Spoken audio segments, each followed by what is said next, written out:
Senhoras e senhores, sejam muito bem-vindos a mais um capítulo neste nosso encontro semanal aqui no canal, em que a gente fala sobre obras aleatórias e obras clássicas, e hoje eu tenho o prazer de conversar com você sobre uma obra que eu adoro. O nome da obra é Retórica de Aristóteles, e a gente poderia ficar aqui um ano tratando só dessa obra e sobre os seus ensinamentos e a aplicação dela ao cotidiano.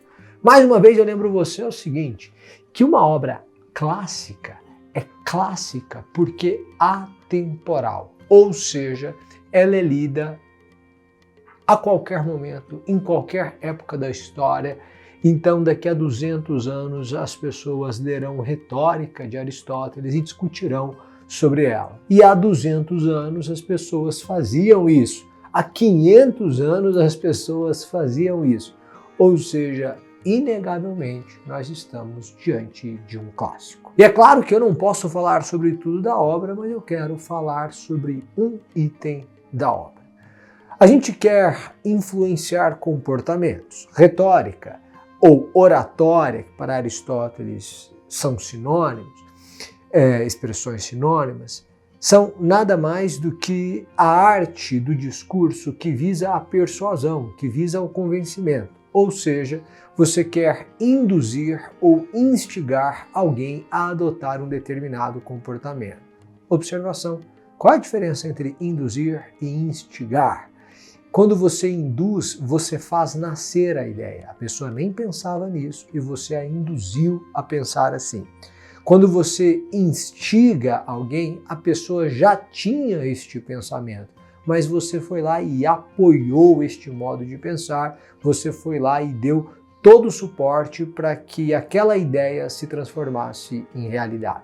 Às vezes a gente induz, às vezes a gente instiga. De qualquer forma, o que a gente quer é que aquela pessoa faça aquilo ou não faça, enfim, depende da nossa intenção. Superado esse ponto, entre as formas de instigar alguém a adotar um determinado comportamento está o louvor de uma pessoa. Pois é, como assim o louvor de uma pessoa? Aristóteles vai dizer que uma maneira de você induzir alguém a fazer algo é louvar o seu comportamento. Isso foi demonstrado pela ciência muitos anos depois, milênios depois. Então, a gente vê na pesquisa trazida por Robert Cialdini em sua obra o seguinte: um professor chega para alunos de tenra idade, os meninos têm 6 anos de idade, estão aprendendo a escrever, e aí ele diz para os meninos o seguinte, para 4 ou 5 meninos: vocês têm cara de quem capricha na caligrafia. O jeito de vocês são especiais, vocês são inteligentes, eu tenho certeza de que vocês capricham na caligrafia. O que acontece? Acontece que esses meninos passam a caprichar na caligrafia. Quando você compara esses 4 ou 5 meninos com o resto da turma, você percebe que esses 4 ou 5 têm um desempenho superior à média. Por quê? Porque eles se veem assim. Eles se veem como as pessoas que capricham na caligrafia. E de onde nasceu essa ideia do louvor de um professor? Do professor chegar para o aluno e dizer: bom, você tem cara de quem capricha na caligrafia, e o aluno olhar e dizer: bom, então eu preciso caprichar na caligrafia, porque eu sou reconhecido como tal, eu sou tido como inteligente, eu sou tido como especial. Ou seja, quando me chamaram de inteligente, de especial, de acima da média, eu decidi ser acima da média. E aí eu passo a adotar o comportamento que corrobora, que ratifica, que confirma aquilo que disseram a meu respeito. E aí a gente liga ao primeiro alerta, que é: se o louvor serve para induzir ou instigar um comportamento, também a condenação serve para induzir ou instigar um comportamento. Mas deixa eu ler o trecho da obra no qual a gente começa. Diz assim: em um certo aspecto, página 86 desta edição aqui, certo? Em um certo aspecto, louvar alguém corresponde a induzir a um procedimento. O que colocamos em um discurso quando damos conselhos, torna-se conteúdo de um encômio se expresso de maneira diferente. É um louvor que acaba induzindo a um procedimento. E aqui é Aristóteles. Da mesma forma, se uma mãe vira para o filho e fala: você é burro, só pode ser burro, porque uma pessoa que faz isso é burro. Depois, você é assim, você é assado, sempre para baixo. Essa criança acredita naquilo ali. E isso faz com que ela adote um comportamento que confirme aquela sentença prolatada contra ela. De maneira que nós devemos chamar as pessoas daquilo que nós queremos que elas sejam. Você quer que seu filho seja alguém que capricha na caligrafia, alguém acima da média, alguém inteligente, alguém muito educado? Você deve falar isso para ele. E esse louvor há de reforçar um determinado comportamento. Agora veja você o seguinte: Aristóteles vai dizer que só há virtude se houver poder de escolha. Isso é interessante, gente. Por quê? Porque quando você tem um preso e o cara não está roubando, eu não posso dizer que ele é honesto. Alguém vai dizer: não, mas ele não rouba há 1 ano. Mas ele não é um homem honesto, porque o homem honesto é aquele que, podendo roubar, não rouba. A virtude só existe quando há liberdade, ou seja, quando há poder de escolha. Se alguém não rouba porque se vê impedido de roubar, eu não estou diante de um honesto. Eu posso estar diante de um ladrão que não rouba porque não tem este poder. De maneira que Aristóteles vai dizer que só cabe o louvor do bom comportamento quando aquele comportamento é uma escolha. Se não, vejamos.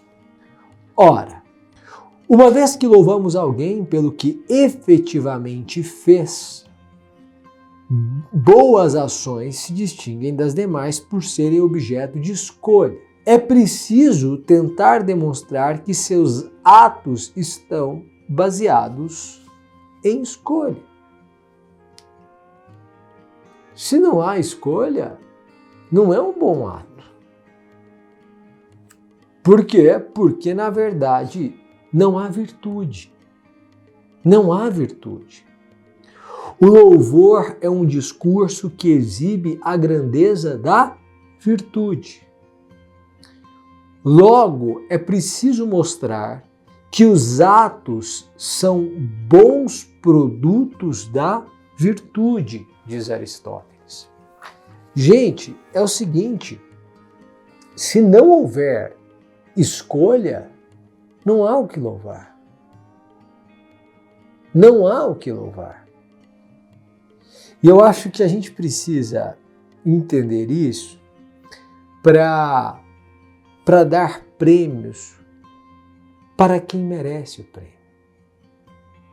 não para quem está lá.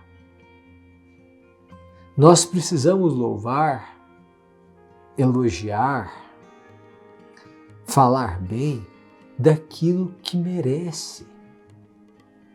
Porque se nós adotamos, e o Brasil adota isso como prática, o elogio a gente que não faz mais do que a obrigação, você está dizendo que é neutro o comportamento daquele que faz menos do que a obrigação.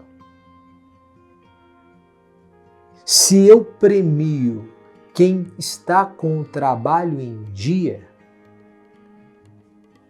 quer dizer que não estar com o trabalho em dia é o normal. Uma coisa é você premiar quem bate a meta, mas a meta é ter um desempenho acima do normal. Então você tem um vendedor e ele vende 100 produtos por mês. Essa é a média, esse é o normal. Aí eu digo, se você vender 120 este mês, eu te dou um prêmio.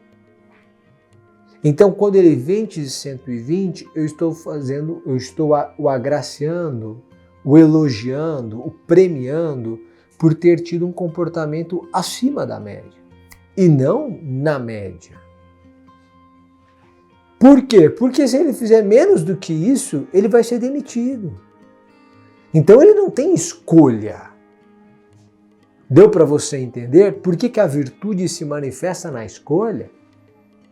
Por quê? Porque quando eu posso não fazer, e isso não traz consequência nenhuma para a minha vida, mas eu vou lá e faço porque é o bom, eu escolho ser bom, eu escolho ser acima da média, eu escolho a generosidade, então eu mereço o louvor, mas no sentido secular, obviamente não divino, óbvio, né? Não cabe louvor de homem ou ao homem. Mas fica isso. Seu filho passou, tirando os 6 sem recuperação, ele não fez mais que obrigação. Em regra, tá, gente? Claro, pode ser uma situação excepcional. Não dá para você premiar aquilo que é só obrigação. Não dá para você elogiar aquilo que foi obrigado ou obrigatório. Quero deixar isso para você. Ao louvar, ao elogiar alguém, você está induzindo este comportamento. Faça isso quando você quiser que alguém adote um procedimento. E isso você aprendeu com Aristóteles em retórica. Espero você no nosso próximo encontro. Tchau, tchau.